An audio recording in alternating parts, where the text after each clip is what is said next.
Franchise is presented by FakeShep.net with support from MResell. If you're looking to buy an iPhone, iPad, MacBook, or any other Apple product, visit MResell today. They offer refurbished, top-of-the-line and next-to-new Apple products at a fraction of the regular price. And if you're looking to sell an Apple product, they'll buy them off you too. Visit mresell.com.au.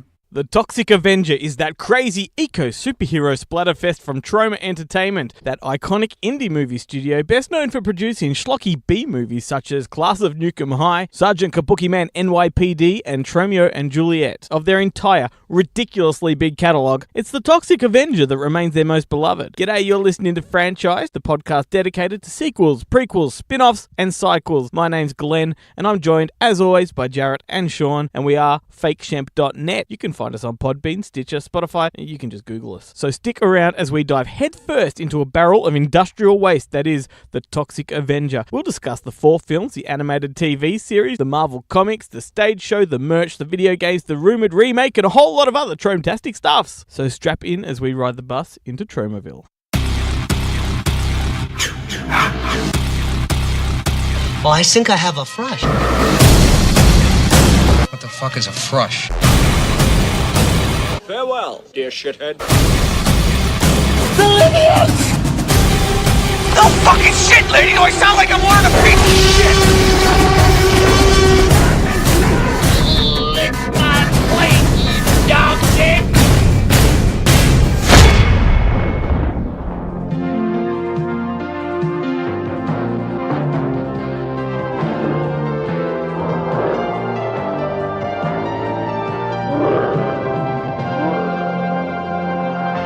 Anyone who's aware of Troma will have reached full climax at the sound of that intro music. Jarrett, Sean, welcome to Tromaville, fellas.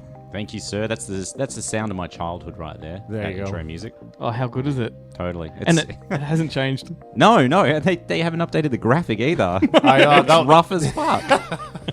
Well, if you don't know what Troma is, then this is going to be a very confusing podcast for you.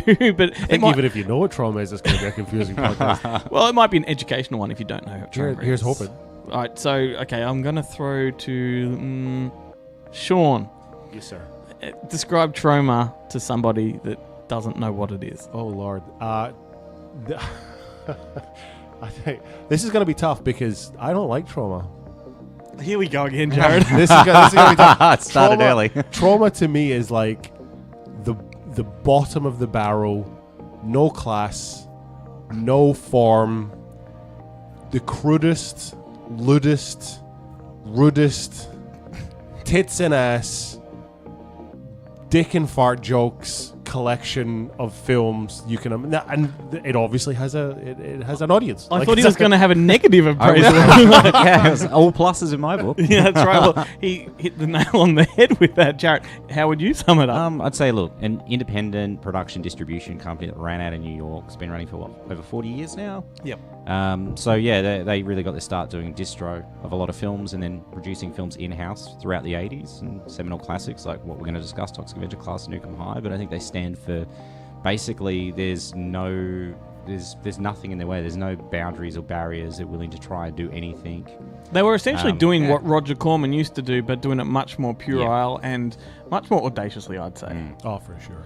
I think it's important to let listeners know there's probably going to be a little bit of offensive language in this, some racial slurs that are all contextualized within the universe of Troma, and where possible, I will probably throw to a soundbite as opposed to saying it myself. Makes sense. It's probably going to be smart that way. So, one that, look, I think I might throw to Uncle Lloyd Kaufman, who is the founder, creator, director of Troma, and how he describes Toxie being the Toxic Avenger, who is also the mascot of Troma. They call him the Mickey Mouse of Troma. And yeah, and this is Makes sense, I guess. Yeah, this is how Troma describes him. Today is a very special day in Tromaville, for today is the 21st birthday of my nigger and cash cow, that hideously deformed creature of superhuman size and strength who put my kids through college. It's Toxie's birthday. Okay, so there's that. The Toxic Avenger, it was made in 1984, was directed by Lloyd Kaufman as well as Michael Hurst, who is his co-founder and business partner in Troma. Now, Kaufman directed this one under the alias of Samuel Wheel, which he did a lot of his early films as Samuel Will. That was a way for him to get around the sticky rules of the Directors Guild. Was it really? Yeah. So his early films like Stuck on You and the sex comedies that Troma did before all these other ones, it was all Samuel Will. Yeah, right. Which is actually his great-grandfather's name, so it's still in the family. There you go. Yeah. Smart. Yes. Some of the films he used it on, Stuck on You, Squeeze Play, The First Turn On, things like that. So moving on to The Toxic Avenger, it was originally called The Health Club Horror, and that was inspired by Lloyd Kaufman's experience behind the scenes of Rocky, when they were visiting all the gyms and shooting and all that, and then he got the idea for The Toxic Avenger through that. Did he really? Did you know Troma is affiliated very, very closely with Saturday Night Fever and Rocky because of John G. Avildsen? No. He's from Troma. I see. Here's the thing: is I know nothing about. Treat me like I'm an idiot when it comes to Troma. Well, would you like me to run through some names that came from Troma before we really get stuck into the series? Yes, please. Okay, so Oliver Stone came from Troma. The Hand. No, The Battle for Love's Return. Okay. John G. Avildsen, he did Cry Uncle. Okay. Kevin, Before we go, were these films that were produced in-house at Troma, or did they acquire them? those ones, I believe, were in-house. Okay. This one was acquired, Sizzle Beach USA, which had Kevin Costner in it. Yeah, that rings a bell. Yep, you had Trey Parker, Matt Stone, of course, doing Cannibal the Cannibal, Musical. yep. Vincent D'Onofrio was in The First Turn On, which Was is he really? an in-house Troma film. We've Michael got... J. White. I was about to bring him Oh, up. were you really? Yeah, Yeah, absolutely. He is in one of the Toxic Avenger films Yep. that we'll get to later. J.J. Abrams, he did Night Beast. Billy Bob Thornton did Chopper Chicks from Zombie Town. Samuel L. Jackson, Death by Temptation. And, of course, James Gunn doing Romeo and Juliet, amongst others. He's probably, Avildsen's, he's got his place, obviously, thanks to Rocky and all, the six. But contemporary audiences, young kids probably wouldn't have any idea. But James Gunn's got to be like their crowning achievement, surely. Well, we'll talk about James Gunn in a little bit.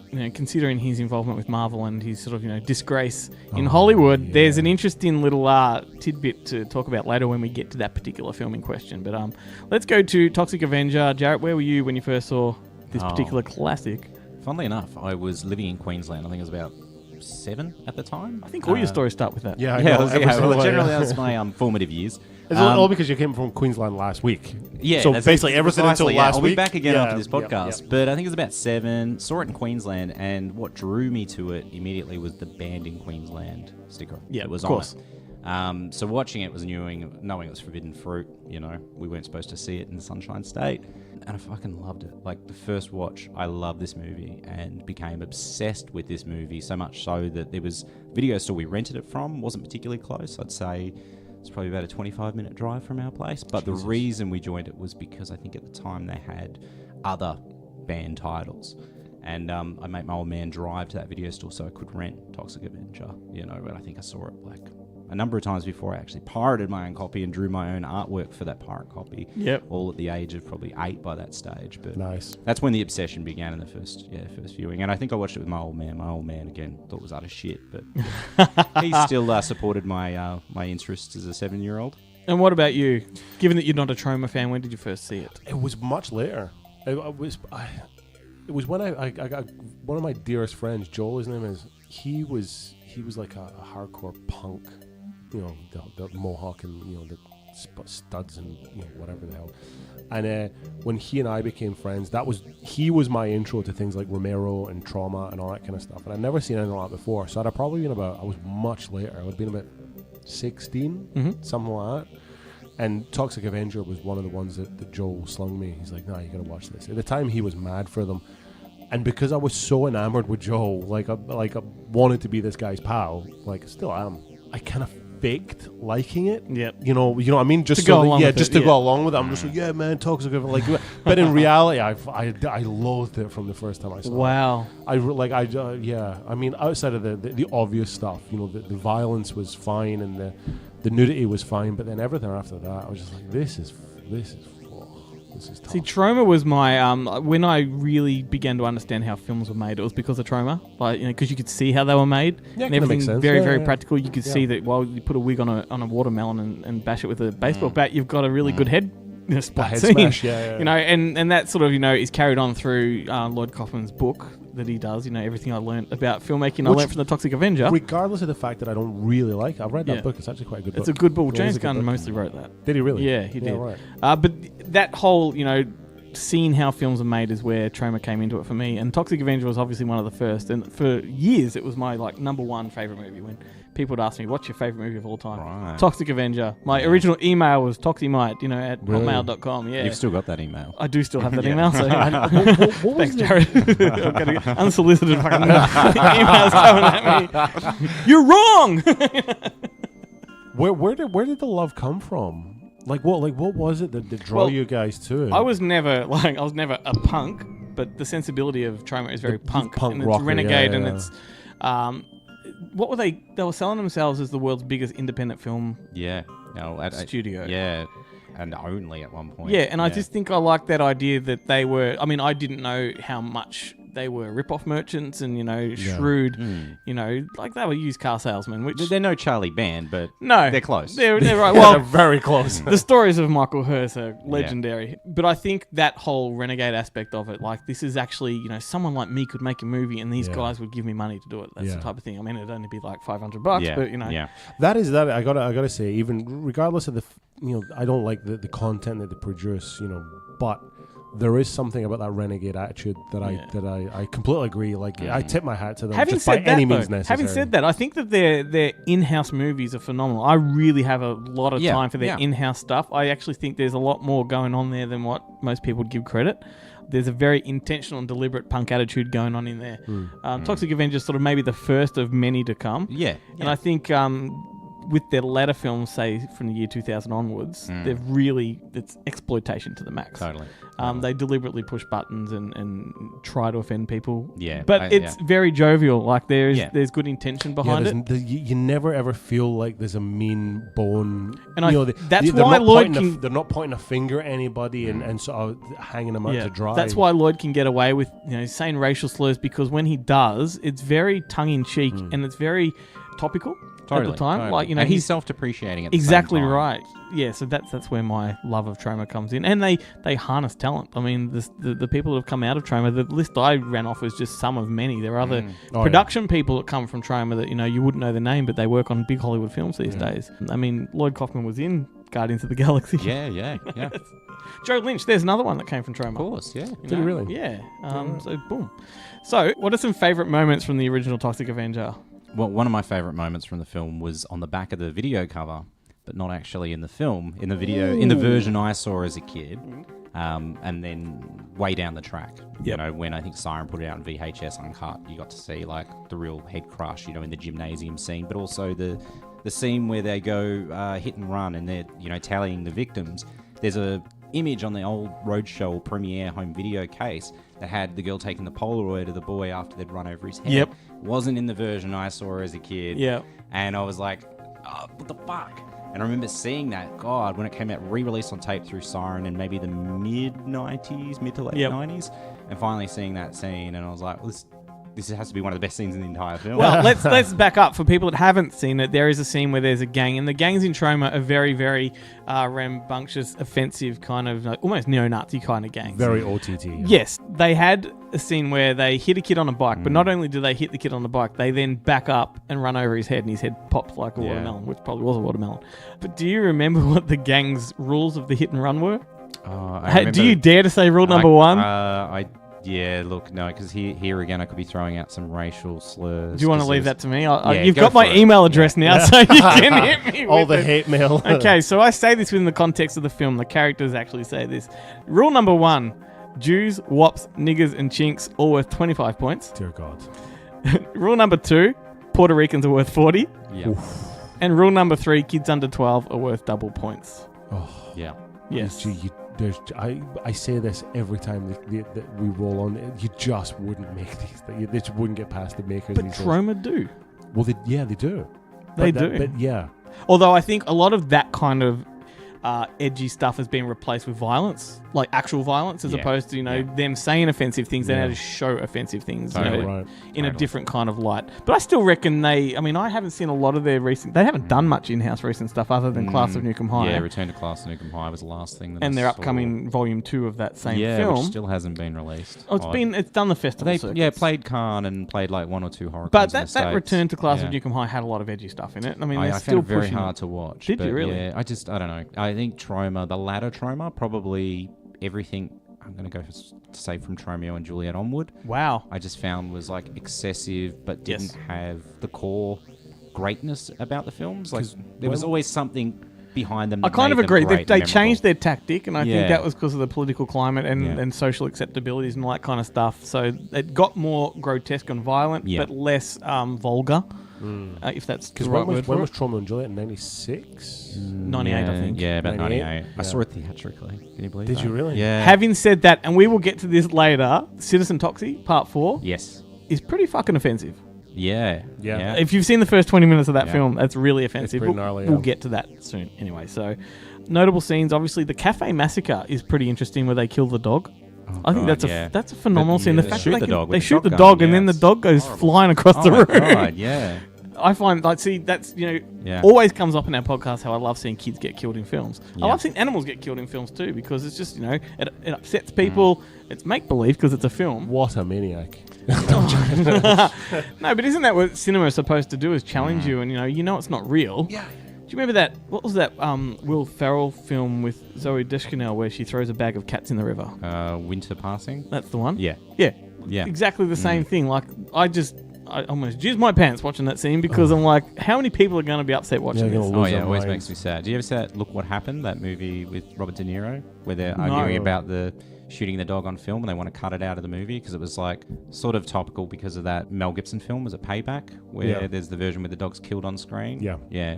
And it's pretty much like the golden rule is don't kill animals on screen. Yep. And the studio doesn't want that death scene Yep. in there of the animal. It's just a golden rule. Yeah. Always breaks my heart to see an animal die on screen. I know, it's horrible, Always. isn't it? It's like more slightly- so than the humans, but It's yeah. a slight digression, but even I read Cormac McCarthy. There was a Cormac McCarthy novel called Blood Meridian, which is set in the Old West, and it's pretty gruesome, right? I mean, it's like Native American massacres and all that kind of stuff. And there's one sequence in it where the judge, the main character, is insanely intelligent guy, takes a puppy and throws him in the river and then uses it as target practice. Jesus. And out of everything that happens in the book, that's the one thing that sticks with me, and just Yeah. like, you can't do that to puppies, man.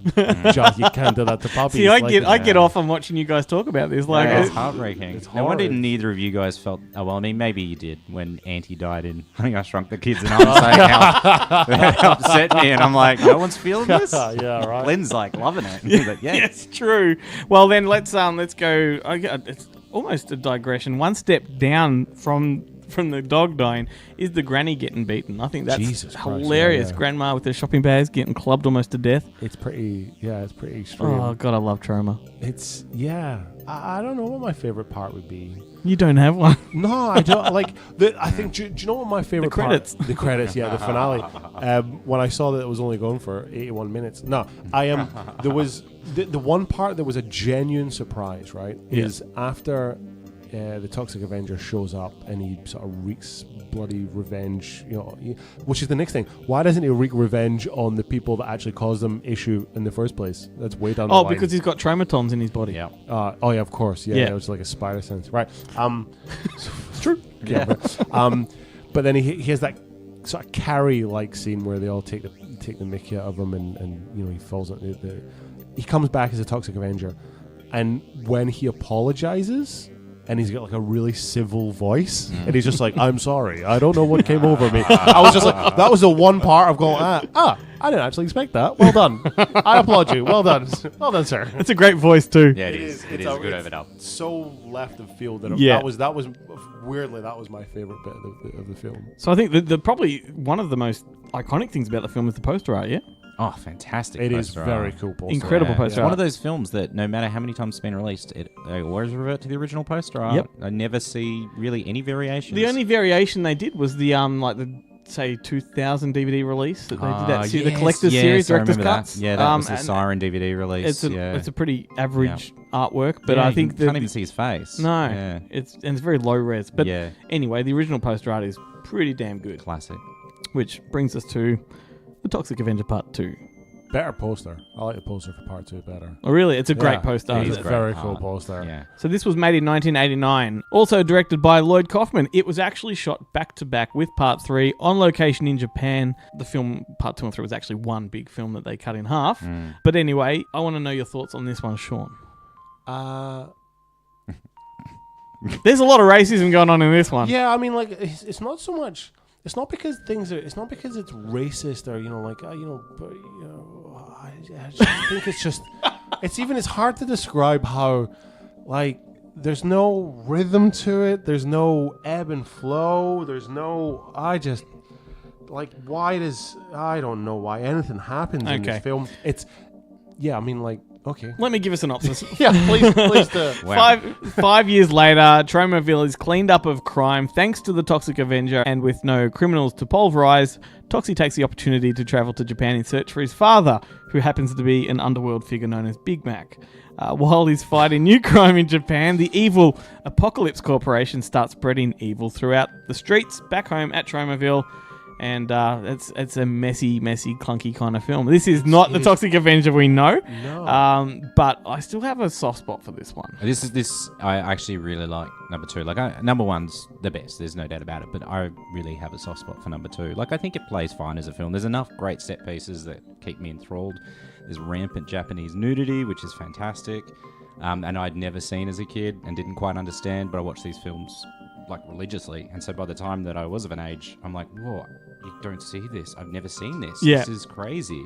Yeah, that's all my thoughts on it. No, I'm just kidding. I just like that was some of those things that kind of dawned on me when you watch these films growing up, that you realize, oh my god, there's been nudity in this entire time. I've never really noticed it until now. And when I noticed that, I was like, and this is exotic nudity, because it's not like the nudity I'm used to seeing in Hollywood films or normal genre films.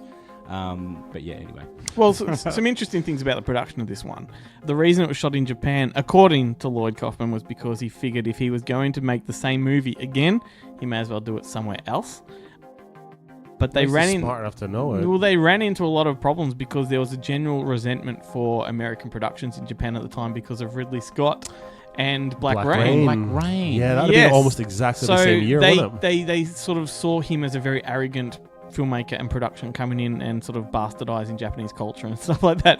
Mind you, what does the Toxic Avenger do to Japanese culture? I am the Big Mac. Mind you, it's very in line with manga and that kind of stuff. So you know, there's that. And it was that era of manga, that real extreme era of manga, that Urotsuki Doji and Wicked City era of manga, where it just had gone next level. And funny enough, Troma actually pre-sold the video rights before the film even existed. Wow. So the distribution company called Lorima, is that how you spell it? Lorima. They purchased the rights for $1 million at the Cannes Film Festival, and with that money, Troma then made the film, wrote it and made it. They had nothing in the can or to sell at all. That's great. That's very Charlie Band. I mean that's very Roger Corman, isn't it? Sell the poster and then make the film. Yeah. So this is the installment where we find out that Troma has the Tromatons throughout his body, which explains what you were talking about before. It marks the debut of Michael Jai White. Which yes, because he's in the opening fight sequence. He's in many fight scenes throughout the film. He's a henchman. He's and he looks so amazingly fresh-faced as well. Like bizarrely fresh. And he choreographed most of the fights in the film. Doesn't surprise me. He's a hell of a choreographer. Yeah. Would you say they're hell of a choreography within the film? Yeah. Did you watch this film in the lead up? I did. I watched them all, and part 2 and 3, I didn't really. I've fucking no idea what's going on in those two films. Part 4 was a bit of a step up, but what the fuck? Okay, sorry. We'll get to that. Yeah, because I agree. Yeah, I mean, we'll get to that. What? Yeah, I mean, but there's so many questions in part 2 and 3. Why is it rated M now? Why did they decide to do it? No, it's always been M in Australia, but it's really odd that it was always M. I mean, that's the version that we've always seen as a US theatrical, it's not that extended unrated version, but I mean, it's weird that it's got an M and not an R. Yeah, like why? Really odd. I don't think anyone. Someone slept at the classification why did board. Toxie's makeup change? Like it's like all these things. Why did his girlfriend change? Well, the Toxie like an Evil Dead 2. There's a story behind the Toxie makeup because when they got to Japan, someone forgot to bring the mask, so they had to use. Like the one of the arm pieces? One of the prop ones that they had. Because Toxie is like in the office, there's fucking masks everywhere, So someone just happened to have a Toxie mask and they said, well, we'll have to use that. But even like his arms, it's like I didn't understand that. His arms are only like kind of disfigured to the elbows. Yeah. That's the Troma magic. If you look at Dick Dale of Trashorama was Toxie in an Australian presentation. Like now they just throw that head on anyone. Give him a tutu, and that's Toxie. And that's kind Kinda of makes where sense, I I think guess. the origins of that might have come from. All right. It's that cheap Troma way. And did the budget increase for this? I assume the budget increased. Or did it Oh, well, they decrease had that or- $1 million pre-sale. sale. Of course, Yeah, yeah. which yeah. I'm guessing- But then what was the budget in the original? I wouldn't have a clue. No idea. $16 or something. Or it was something like that. I don't know. I don't know. It looks pretty sweet. I mean, like, Very yeah, sweet. it does. Yeah, credit where credit's due. Like, it looks nice. Oh, well, here's the kicker. As I said before, that it was actually one film. Kaufman, he says he shot too much footage, which is where they decided, well, for that $1 million, we'll just chop this in half and make twice the money. 2 films. I just don't even know how, if it were one movie, how it even would work. Well, as I one know. movie. Well, I that's mean, like, because that's it- 3 hours plus of It's footage for a way- toxic event. If you actually watch it within that context of it, the way they made up for it in number 3, which we may as well throw to Toxic Avenger Part 3, The Last Temptation of Toxie, made in 1989. crap poster. Very crap poster. I They must make admit. Up for the storyline by adding an abundance of voiceover. Yeah. So they just cut to random shots of Toxie and he's narrating. So anyway, this is what happened, what you didn't see, and all that kind of stuff. So you can see that footage was from the one film, but they've changed the narrative just by voiceover And there's alone. the recap at the beginning that feels like it takes up half the fucking runtime, and like it's just like, yeah, I guess no, you're probably right. It probably is just crafted out of 2 films. Well, it's a But clever crafting. It is a clever You crafting. know, they made a lot of money off Part 3, and that's actually Lloyd Kaufman's personal favourite of the Troma films. And I think simply Really? because of what he was able to do with it. Like, Right, yeah. maybe Yeah, I it guess. holds a strong place in his heart because it made more money for Troma than anything else contextually. Did it Yeah. really? Well, I'm guessing it would have Oh, yeah, of because, course, they because they they- didn't yeah, spend yeah. any money on it. They just, you know, It's just pure profit. yeah, that's got to be it. I don't understand. Why did his voice change? You're really hung up on these. I mean, details. because like this is why I don't like Trauma, because nothing makes sense. It doesn't have to make sense. It makes yeah. Yeah, he's So fired mad. up. Yeah, I'm so mad. Well, in my notes, I've not given much attention to Part 3 just because it's an adage, I think, to Part 2. It's certainly And that's what it feels like. It feels Yeah. like footnotes. it feels like, you know, Part 2.5. Yeah, Yeah, it does. Yeah, And it does. I don't have a lot of time for number 3. I don't think it plays No, particularly well. never Is did. number 3, I think, is the one with the scene where they chop the guy into sushi, which I think is a really excellent Yeah. scene. Yeah. It's a good idea. It's a Yeah. great scene. I mean, it's done very effectively. I think it looks quite real. The problem is that Part 3 has the finale that Part 2 should have.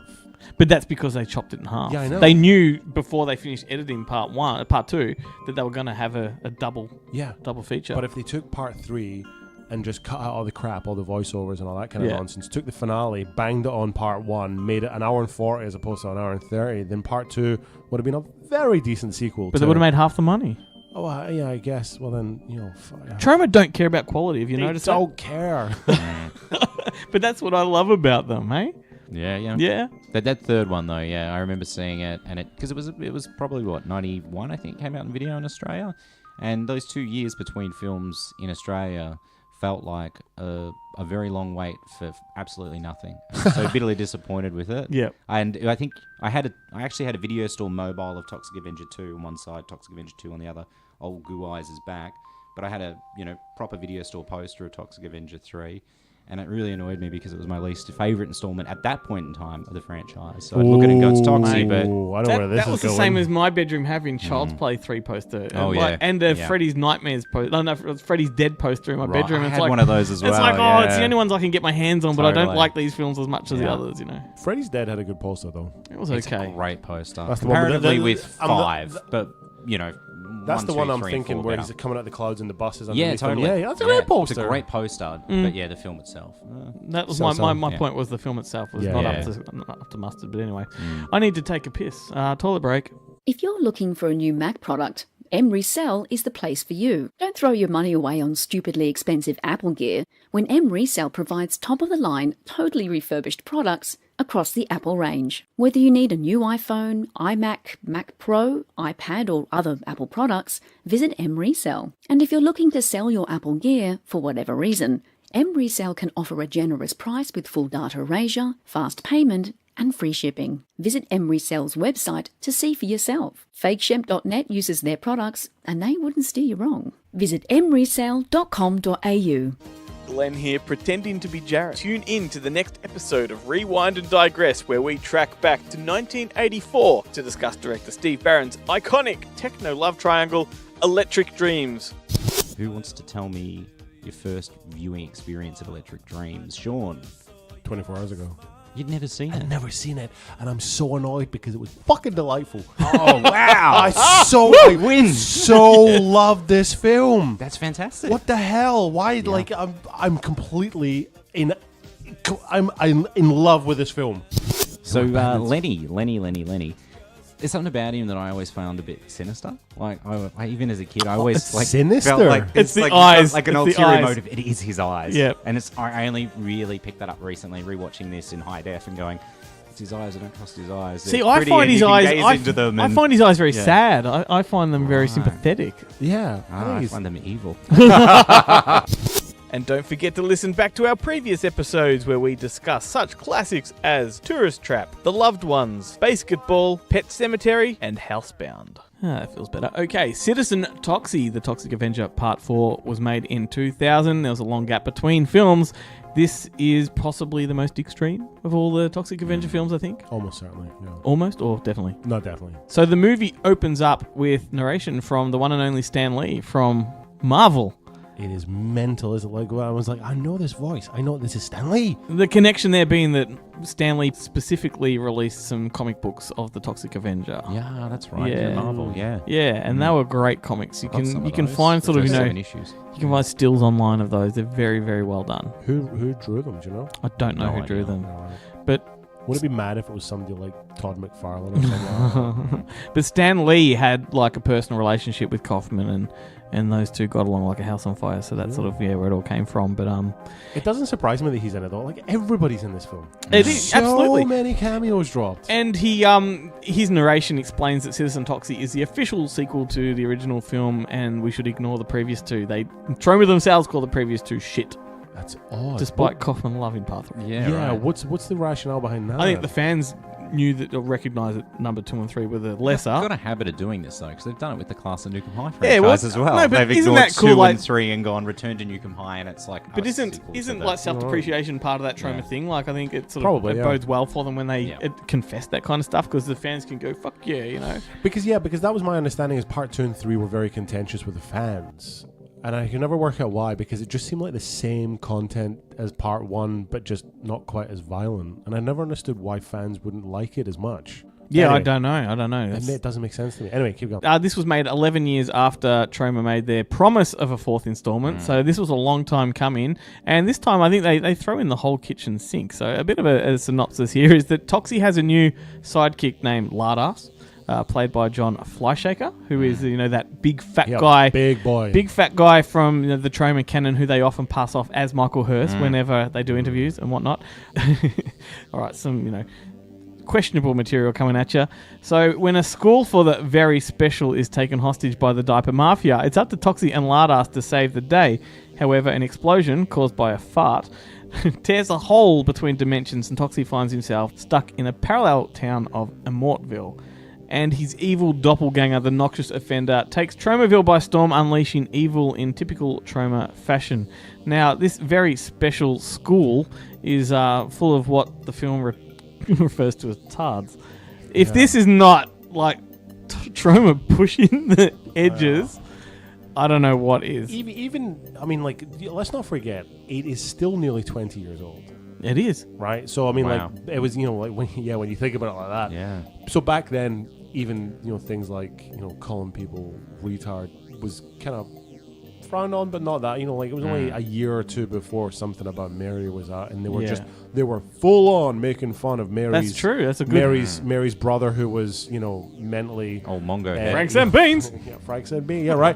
That was I'm laughing at it now. I know, that was That only a dumb year or two bastard. before, so it's not. I mean, like, it is.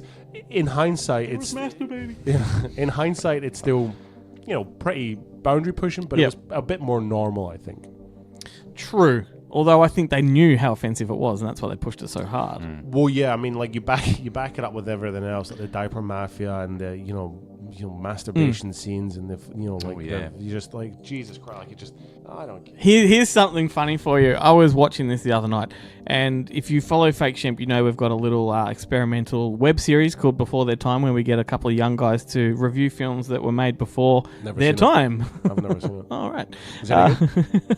You got to check it out. It's on I YouTube actually right probably now. check it 2 out. episodes, dude. 2 episodes on YouTube. Well, anyway, I was watching this particular scene where these retards were being shot up, and one of the guys, Aaron from this show, walks in on that scene and talk about a film from before his time. He had no idea how to comprehend this. Really? Yeah, he walks in right at that moment, and I apologize to people, where the guy goes, Just because I'm a turd, does that mean you have to cheat me? Right? and he had no idea what to make of that. And I that would was love to fantastic. see. I would love to see their episode if they watch these Toxic Avenger films. Yeah, I should You should throw really- a trauma film at them. you Maybe a different one because Sergeant we've covered this. Kabuki Man or something like that. Oh, that'd be a bit You know, light. I forgot to It is a mention. bit, as far as the trauma canon goes. I yeah. forgot to mention the origins of Kabuki Man stem from those two previous films because they had Kabuki Boy, Yeah, which true, is yeah. what gave Kaufman the idea for Kabuki Man. There you go. And Kabuki Man is a fairly prevalent character in Part 4, the one we're talking about right now. He's a long way from the Kabuki Man we know from his own movie. Yeah, totally. I mean, if that's not- that was the safest, one of the safest, more accessible trauma films. Yep. I know, Sergeant but Kabuki Man if in that's NYPD. not cultural appropriation, I'm not exactly sure. yeah, what Do you that is. do you like that film? Sergeant Kabuki Man? Yeah. No. No, because I think that's like you really said, the like most it. mainstream film Yeah. they've done. I really like it. Same I reckon here. Probably Romeo and Juliet surely is going to be the most mainstream. Surely. Not the most accessible though one. Not the Like most Sergeant accessible, Kabuki Man, yeah. you could probably watch. Kabuki Man follows the Polite tropes Company, of Batman. Well, kind of. I was going to go more the just sort of the film noir kind of, detective Yeah, kind Detective of. Gumshoe Yeah. sort of. Yeah. Anyway, there's a digression for you. So anyway, sick, immoral, offensive, morally reprehensible. This is, to me, the definition of trauma extreme, which is essentially what their films from 2000 onwards really came to be. Other films they did that sort of follow in line with this would be Poultrygeist, Terra Firma. Oh God, Terra Firma. Terra Firma is You don't like just- Terra Firma? Oh, I hated Terra Firma. I couldn't get through Terra Firma. Did Terra Firma came before Yeah. the Toxic Avenger Citizen Toxic? It came just Yeah. after Just. Tromeo and Juliet. Yeah, that was a very hard watch for me. That is, I would say Yeah. that was the blueprint for their future. Like, yeah, absolutely. Yeah, I what agree. they- Yeah, what well, they've that done. was kind male of nudity. Yeah, that was like their kind of their version of Rubber Soul, wasn't it? Like the Beatles' Rubber Soul was when they changed tack. That I agree. But it was also Troma letting fans in behind the scenes because it was Totally. a making of movie. Like it was sort of Very it was meta. Lloyd Kaufman playing himself making a Troma movie, and it was almost like Hearts of Darkness Troma style Yeah, yeah. in many ways. It's funny you mention that because I Fucking remember hard to throughout watch, the man. 90s, love in those days of the internet when people had 28.8 modems and, Yeah. it was all dial tone and whatnot, that they were writing Citizen Toxie with the fans. People could pitch in I bits forgot to about that, make yeah. the movie, and that's how it sort of started. I don't know if they abandoned that concept with the finished film and they just started afresh. I believe a lot of it made it into the script, and a lot of Right. fans were in the film Yeah, because it was just full of characters. Yeah, Yeah. There's a Um, lot of characters. Yeah, and it's a fairly chaotic kind of experience. That and one. it's draining. It's quite I long felt- as well, isn't it? Yeah. It's like kind of pushing 2 hours. It's too much going on. Too and long, too much yeah, going I on. just- Yeah, and I think don't know. it spawned a book. I think a book was made Right. from it as well. Back to Citizen Toxie, I think an interesting thing about this, even though it's extreme, I think the actual content of the film lampoons a lot of society's eagerness to blame video games and movies for the moral depravity of teenagers and all that kind of stuff. That I found very interesting when I watched it this time. It had been years since I last watched it, so I found that particularly interesting. What I found more interesting is we all know the backstory of recently James Gunn being fired from Disney because of his previous tweets. Why didn't anyone ever bring up his involvement in Citizen Toxie, where he plays a very, very retarded Stephen Hawking who has erectile dysfunction? I think it's because these I was going to say the word Nazis. These people that are bringing things up from his past out of context and using it against him probably they haven't done their research and they probably don't even realize. Can Yeah. you please indulge me for a moment? I want to throw a little bit of context on this and play a very small grab of James Gunn from this film. That is it, hell bitch. I don't need to take this shit from you. My erectile dysfunction has been resolved, see? Thanks to the modern miracle of penile implants, it merely takes a few squeezes of my scrotal bulb to bring my once flaccid member to a permanent state of two messes. Now get over here and I'll show you. Yeah, I can't believe that no one's leaked that on the internet. Like, I mean, We taking have just photos now. but taking photos from that To Catch a Predator party and like completely out of context. Yeah. But then no one's gone and looked at this. It's amazing. And what's fascinating about that is he was fired from Disney under the Marvel banner, and then Yeah. Stan Lee's the narrator of this. Yeah.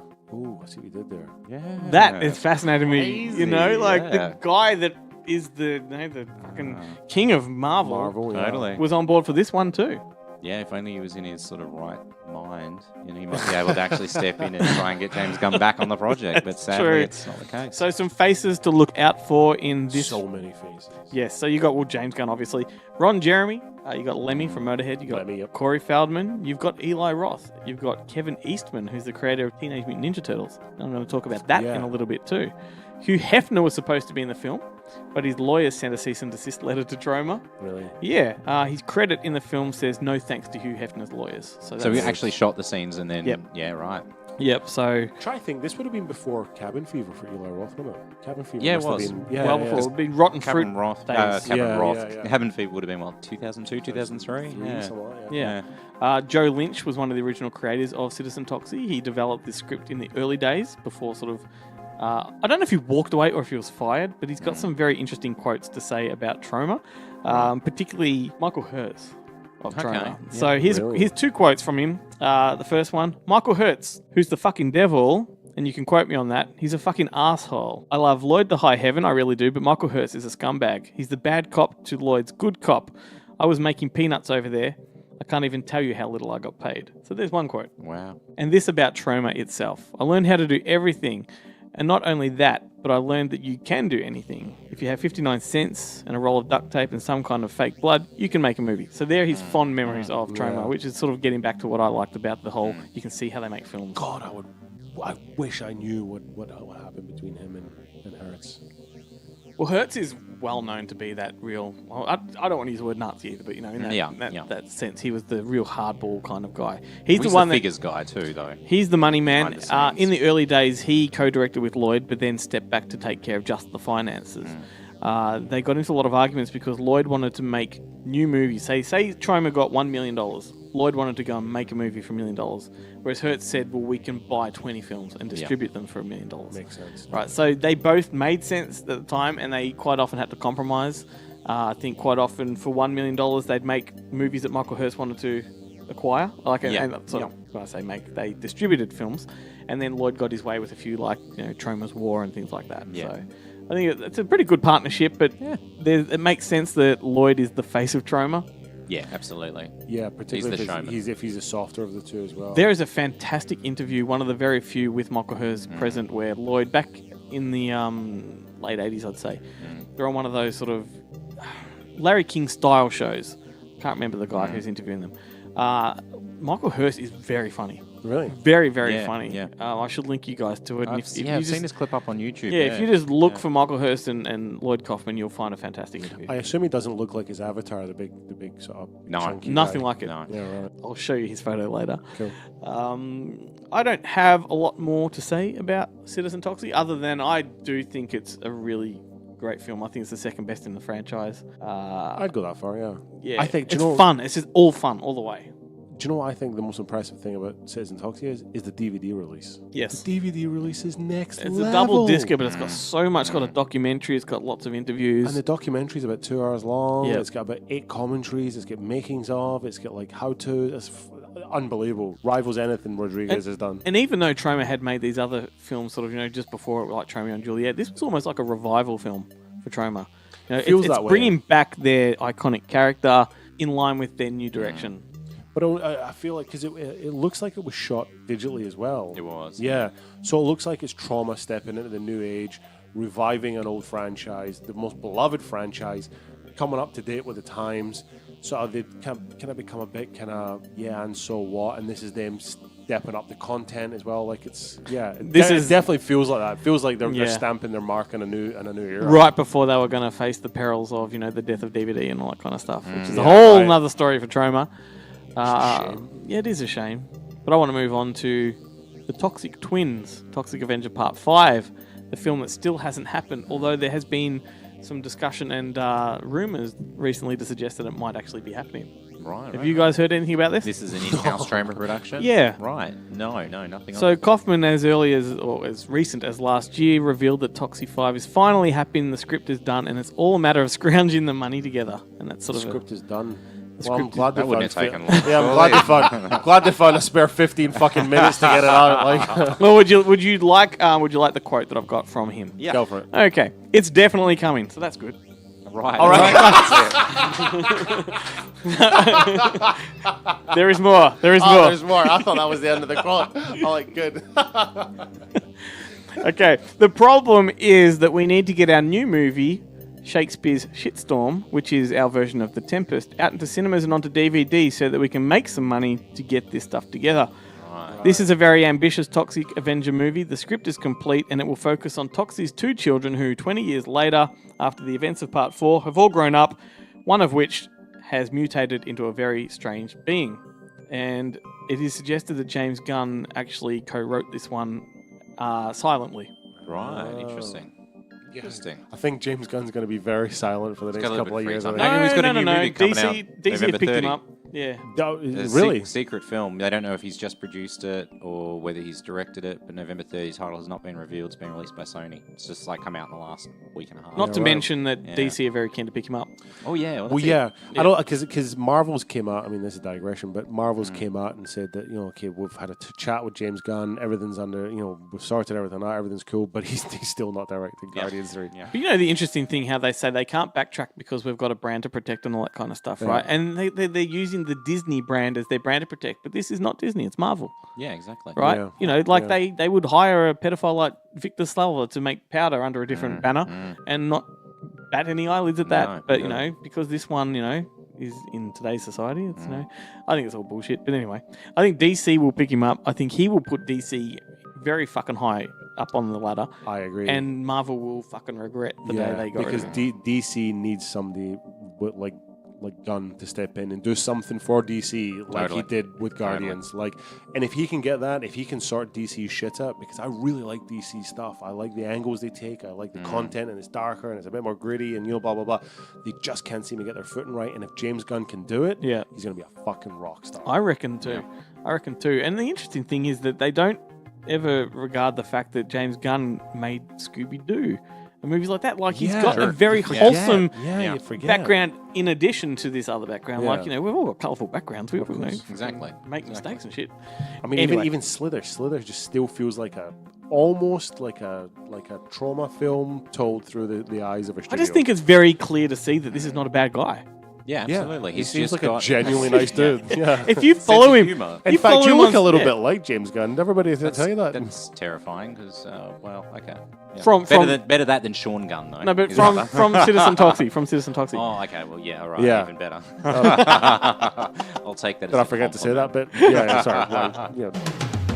So now The Toxic Crusaders, which was made in 1991. With 13 episodes in total, the show was one of several environmentally concerned shows of the time, others including Captain Planet, Swamp Thing, and of course Teenage Mutant Ninja Turtles.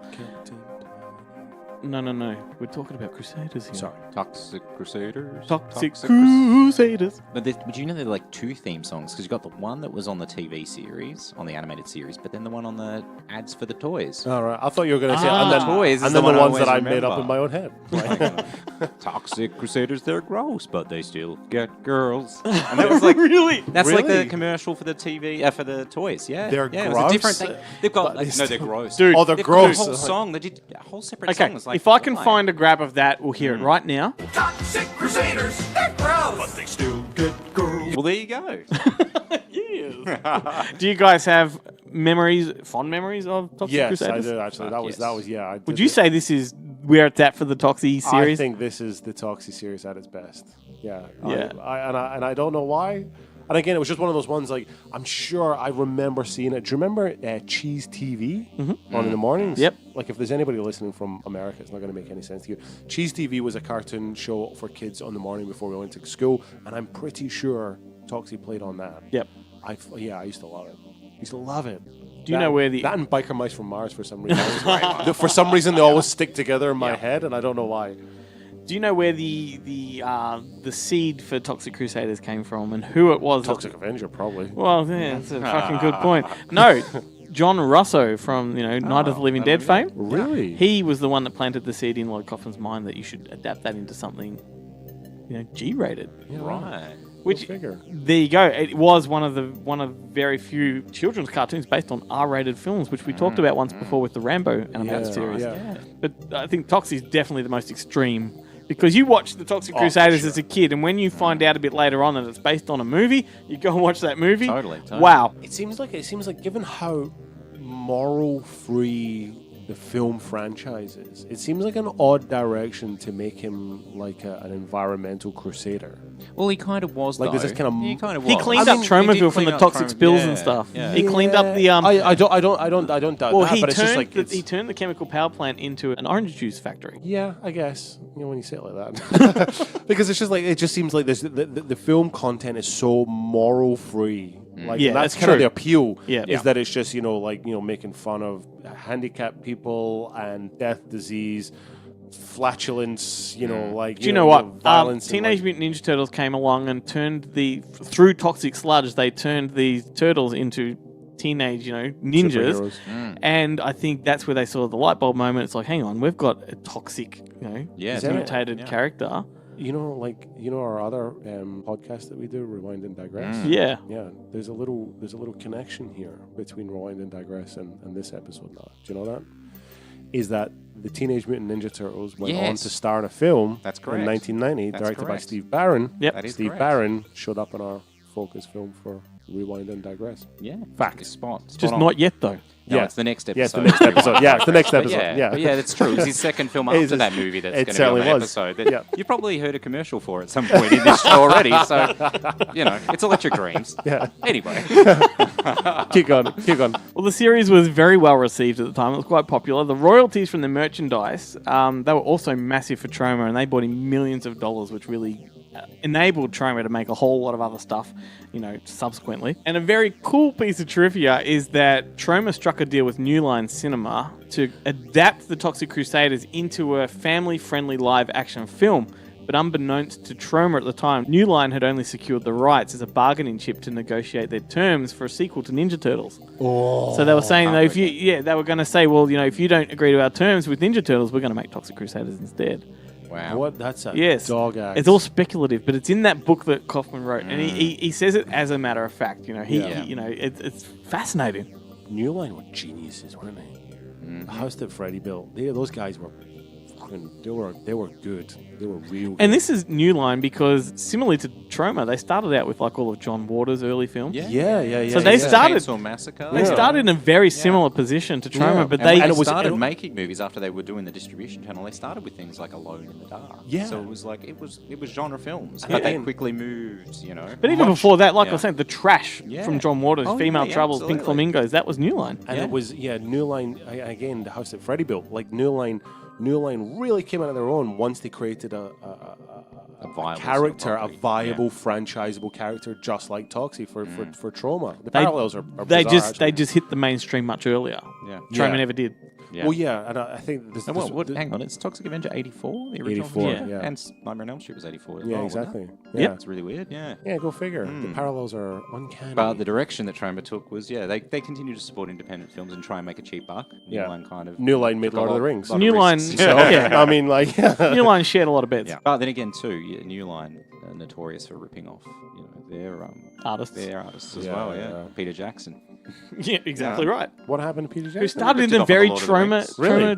Troma who started in a very Troma, type of... True. Yeah, With Brain Dead, filmmaking, Feebles, yeah. Yeah. I had so many of these I- toys. Did you really? Yeah, I reckon I've got most of them. Some of them probably been chewed by the dog, but yeah, they're in my mum's place. But Obviously, yeah, you didn't have toys. any, Glenn.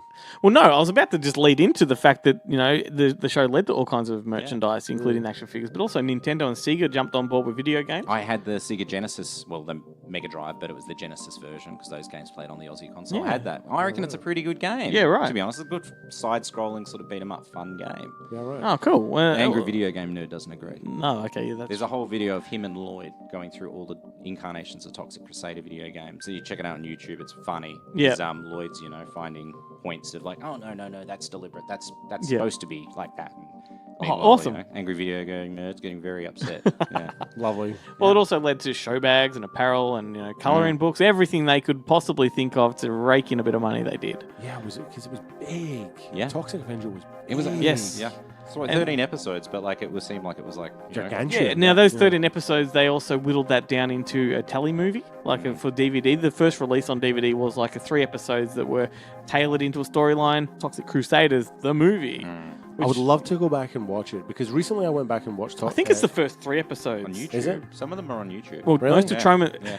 everyone that's listening, most of Troma's catalog is on YouTube. It is Put as up well. there by Troma themselves. Yeah. Because I went back recently and watched Teenage Mutant Ninja Turtles, the cartoon, the original cartoon, and I remember what I only made it through the first episode. I just looked. not as- I looked at my brother and I'm like, "This free fucking T-shirt if you can tell me anything that is going on in the show." Yeah. Like, it makes no sense. Yeah. It's bonkers, and I'd love to see if Toxic Avenger No, is him. Crusaders didn't make any sense. I Yeah. watched probably 4 episodes in the lead into this, Yep. and no, it doesn't make much sense at all. But what I did notice, and this is so cool, is that there's a huge correlation between the main villain is Dr. Killamoff, right? Good.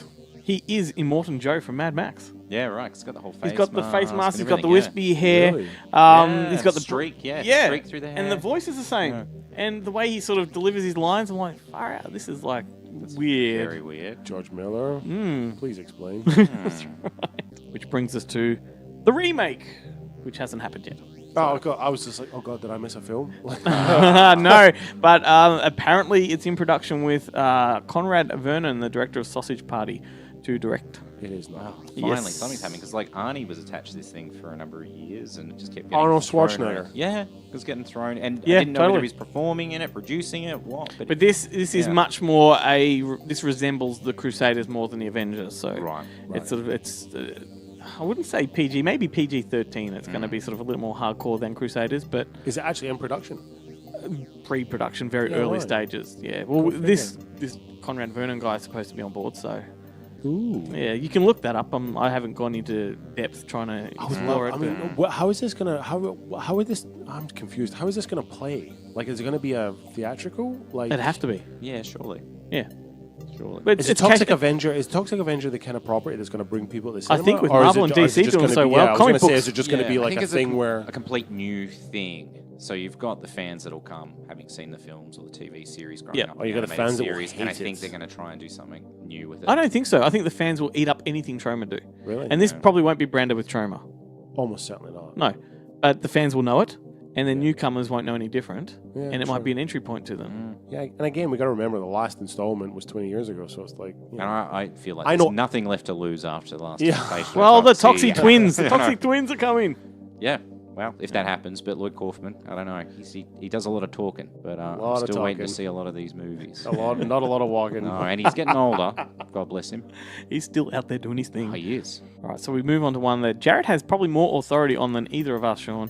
Is It would be hard for me. Toxic Avenger the musical, Ooh. which was made in 2008, and of the three of us, only one has actually attended an actual production of this. This is correct. I forced my wife along to it back in 2009 to an off-Broadway production. She brought her show toys of with it. her as well. A little Yeah, Toxic she was Avenger chewing on toy. them all during the show, and I'm like, settle down. I'm sorry, Daniel. It was, yeah, like we ended up getting, I think, front row tickets, but they were in the did not. splash. Yeah, I don't Splash think zone. There was only it's three not like getting rows, though, front like, row it's- tickets for Hamilton or Mamma Mia.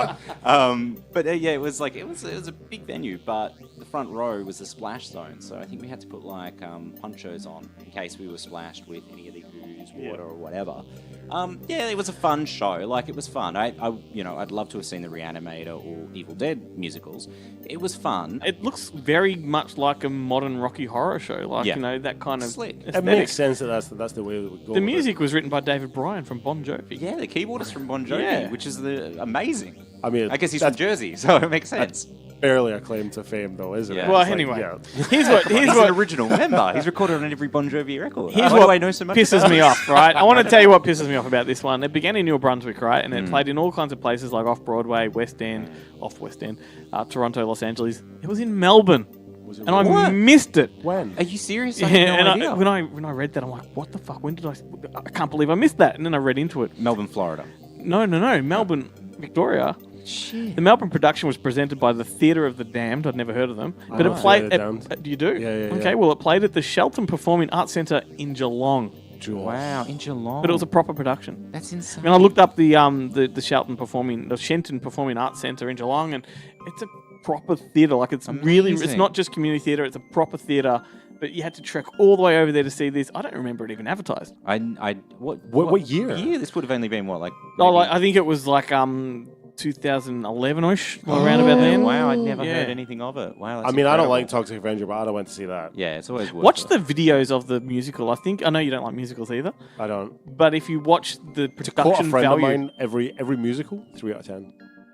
Except for the Rocky musical. Come on, dude. 10 out of 10. Yeah. Yeah. Yeah. That's what I'm talking about. Keep going. the production value is quite good. Yeah, it was. Yeah, it's lit really well. It doesn't look like minimalist. It doesn't look like an amateur theatre. It looks like a proper thing. Right. So anyway, there's Wow, That's a incredible. shame. Before we wrap this up, though, can we talk about some other Troma films? Do you have any particular favourites, whether they're in-house or... The original Class of Nukem High, for sure. Yeah. Sergeant Kabuki Man, NYPD, Chopper Chicks in Zombie Town. Look at him go. Yeah. I know. Jesus Christ, They're man. classics. There's They're a lot classics. I like. Yeah. And Do then you like there's the a lot Nukem I High dislike. sequels? I loved them when I went to the Troma 2000 Festival in 1993 with my mum, bless her. And I saw them there, and I saw them many times on video. But when I went to rewatch them, I found them very hard to rewatch. I think they're very much for a younger or dimmer or easily. Or, I don't know.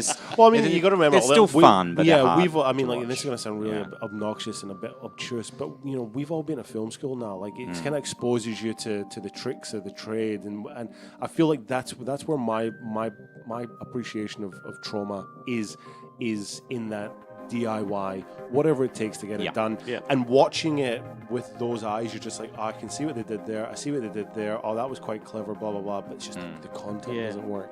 You know, I used to run the Troma in Melbourne group, which still has a Facebook page if you want to go have a look at it. Really? People still posting. It's weird. Wow. So I did like 6 months worth of Troma screenings at a tiny little theatre in Melbourne. Nice. And we played all the classics, including Surf Nazis Must Die, you know, stuff like that. I think we did Rabid Grannies at one point in time. Rabid Grannies. Yeah, and the crowd frothed for this stuff. I couldn't believe it. I mean, it wasn't a big audience. You know, the most we had at one screening was like 25 people. That's still pretty But good. in a very intimate little theatre, that's a good crowd. Yeah. And watching these films with an audience that understands them is a different thing entirely. It is, and that's part of the reason why I got into it in the first place, was because my mate Joel loved them so much. He's just like, I want that love. I want to experience that love, which is it's a thing. Quick story. Mother's Day. I did go see Mother's Day at the Spanish Club on Johnson Street in Fitzroy. When the original Mother's Day. Yeah, the original Mother's Day. Although I quite like the remake. Yeah. It's very much its own film. The Darren Lynn Bousman one. Yeah. like the Which remake of Troma the produced. Yeah. They produced it. Really? Yeah, they just didn't put their banner on it. Very loosely connected. I love but, Darren Lynn Bousman. But yeah, I really like that Mother's Day. But yeah, no, when I saw the was it who directed it? Was it Phil Kaufman. Phil Kaufman. Yeah. When I saw that, and Lloyd was introducing the screens, because I think it was during Melbourne Underground Film Festival back in the I don't know, about 2007 or so. And, you know, he introduced them and stuck around to watch a bit of the film and whatnot.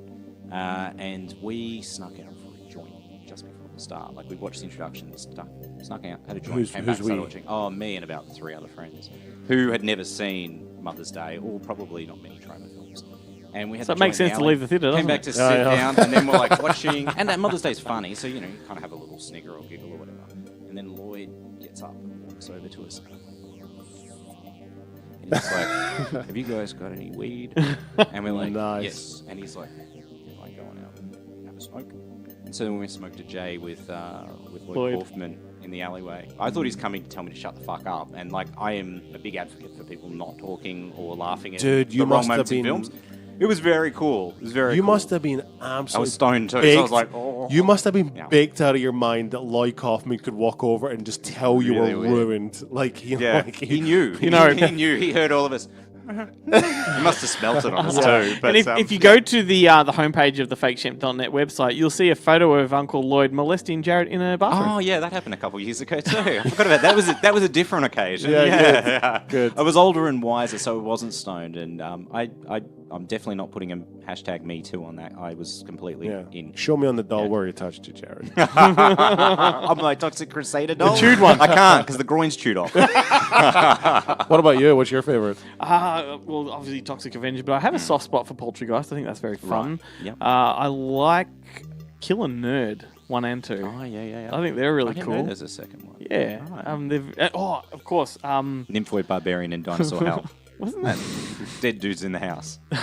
These are real titles. They are Great title. I like, Dead Dudes in the House. Troma would often fashion a story around it or insist on films having their name changed when they acquire them. I was going to say Bloodhook. I like that. Oh, I like Bloodhook. I just rewatched that recently. It's good fun. I like Blades, which is on the double feature with that one. I haven't watched that for a while.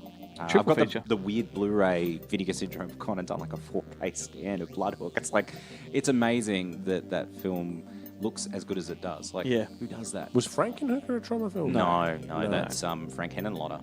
Yeah. Of course it was, You got Bloodsucking Freaks, which is one of the early distribution ones that put them right on the map. That was a bit of a grindhouse sort of event film. What else? I don't know. I like Surf Nazis Must Die, but I like the sex comedies too. I like Squeeze I love Play. Squeeze Play. Squeeze Play's good. I haven't watched any of those holy trinity of sex comedies for a long time, but I like them a lot growing up. Just came to mind. Chillers is quite good. Oh, that's the anthology horror one. I watched that a couple years ago. That held up. That's good fun. Monster in the Closet, which is seen their that for only years. PG-rated film. That's a very family-friendly monster film. I haven't seen it. No, I saw had a Surf cool Nazis jacket on video. Used to have like the letters were sort of holographic kind of. Yeah. Baconhead. That's a really good. What is that actually a Yeah. film? I've never heard of that. Okay, well you might have seen bacon, like bacon, like BACON, bacon Head. Baconhead. Yes. Wow. And the director, you'll see him pop up on my Facebook all the time. Ray Mahoney. Wow. And you may have seen videos I post of Gwendolyn the Detail in Tubbers. It's a fantastic piece of sketch comedy, and that comes from that film. Wow. Okay. It's on a double feature with another film called Viewer Discretion Advised, which is like an R-rated version of the Kentucky Fried Movie. Very underrated. Right. I love Troma. Yeah, go figure. I was going to mention too, even local filmmaker Stu Simpson, who did Chocolate Strawberry Vanilla, he had one of his films distributed. It was his first Demons film? Amongst Us. Yeah, got distributed through Troma. No shit. Never saw a cent, but no one expects to. You just do it for the honour of having Troma Entertainment on one of your titles. Well, if no one else is going to distribute you, then Troma offer you nothing to distribute. Totally. You're going to take it. Yeah. Combat Shot was distributed through Troma. Yeah. I think that's probably my favorite Troma. Well, yeah, that's a pretty. But that's a real film. Yeah. Yeah. It is. It's a horrific film. It is. And again, I only watched it recently, and I was just like, dear God, they released that through their Troma piece series of releases. That's right. Yeah. It's pretty gnarly. It's just got a 4K scan through Vinegar Syndrome. No, through Severin. I think Severin did it. Yeah. Yeah, but the shipping super limited. Yeah, they're only selling it through their website. Not sure why. I think it might have been the deal they made with the filmmaker. Yeah, because he's only done that other. He only did that other one afterwards, didn't he? No Way Home with Tim Roth. I never saw it. Yeah, it's very good. Hang on. No, maybe I have seen that with Tim Roth. It's very I didn't good. realize that was James Russo. Yeah, same guy. It's the only two films he's directed, from what I understand. Greetings from Tromaville. I'm Lloyd Kaufman, and I'm coming to you live via satellite from the world-famous Troma building, where I'm now screening Troma's new masterpiece, Return to Nukem High Volume 2. But I felt that your event, the FakeShamp.net podcast, was much too important to ignore. Yes, without people like FakeShamp.net, the world would just be full of corporate bullhunky and conspiracy of elites on a daily basis. That is why Troma Entertainment is always there to lend its full support, especially when there's an event like the FakeShamp.net podcast. Exemplifies all that's good about blowjobs and, of course, Snatchchat. I also regret that I am unable to visit the great city of Melbourne, Australia, because this great city of Melbourne is my personal second home. I could also go on and on about how great FakeShamp.net's franchised truly is, but I wouldn't want to bore you, and you know all about it. So in closing, let me apologize yet once again for not being able to personally attend this incredibly wonderful event called the FakeShamp.net podcast.